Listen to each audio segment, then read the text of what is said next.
All right, here's how to quickly set up a Facebook group for your hyper-local real estate community. Over here, I'm on my Facebook account, and I'm going to go down here on the left-hand side, and I'm going to go to groups. Once we're in groups, we're going to have the ability to create a new group. So I'm going to go up here on the right-hand side and click Create Group.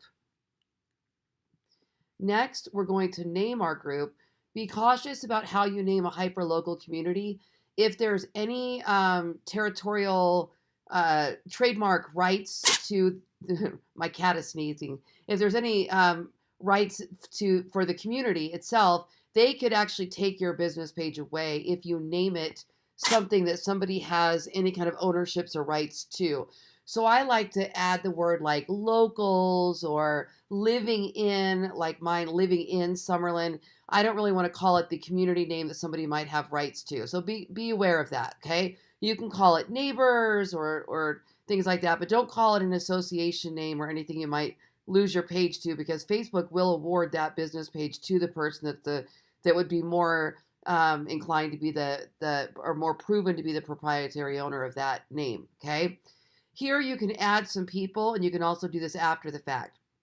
And then here you can select a privacy level. So a closed group, anyone can find the group and see who's in it, but only members can post, okay? So the group is going to be listed like right here. See how these groups are listed? It's going to be listed.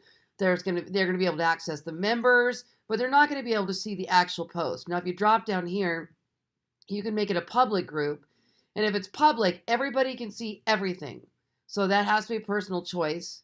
A secret group means nobody can find it unless you've invited them. Only members are going to be able to find that group, okay? So most of the time, I think closed is going to be the most appropriate for a group like this, okay? Then you can pin it to your shortcuts, and mine's going to be an example, hyperlocal example, and I'm going to click create. Oh, please add at least one friend. Alrighty, I'm going to add my assistant, and then I'll click create. Then you can choose an icon. Most people are doing something related to, like, there's a house. I know there's a house in here somewhere. There it is. Okay, something like that. Then we get into our group. And then up here, you're going to upload a photo and some kind of personalized community photo. And then you also right here have the ability, if you click on more, you can add members, you can manage the group, you can edit the group settings, you can archive it. And if we go to edit group settings, this is the other piece you'll want to look at. Make sure your group is titled here. Group type, pick a group type. So watch this. You can open this, and do I want it to be a buy and sell group? Neighbors is very appropriate for a hyperlocal community. Here you're going to put in a description of what the community is. Also, I like to disclose that I'm a real estate agent and put in my Nevada real estate requirements, because you're still required as a real estate agent on all your advertisements to comply with your regulations and disclose. And so I'm going to put something like that. Here, these are tags. So you could put something like tags help people find groups they might be interested in. So you could put your community name, okay, things like that. Locations, this can help people find you. So you can choose here, and I'm going to choose Las Vegas, and I'm going to actually choose Summerlin for my hyperlocal community if that's there. Here you can link your pages. So you could actually now link your group to your business page, which I highly suggest. Customize an address. You're going to go in here and set up an alias for your group's website and email address. So once your group has more than 5,000 members, you won't be able to change it. So you're going to want to do this now, okay? So alias for your group's web and email address could be something like @Summerlin Local. Oh, let's just do Summerlin Locals. Summerlin Neighbors or something like that.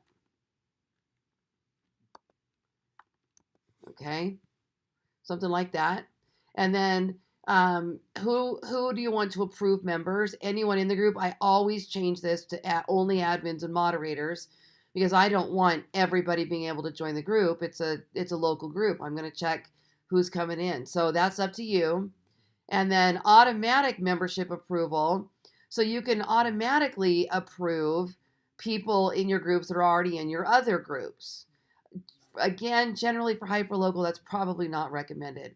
And here you can even ask questions. This is a really cool feature that came out not too long ago.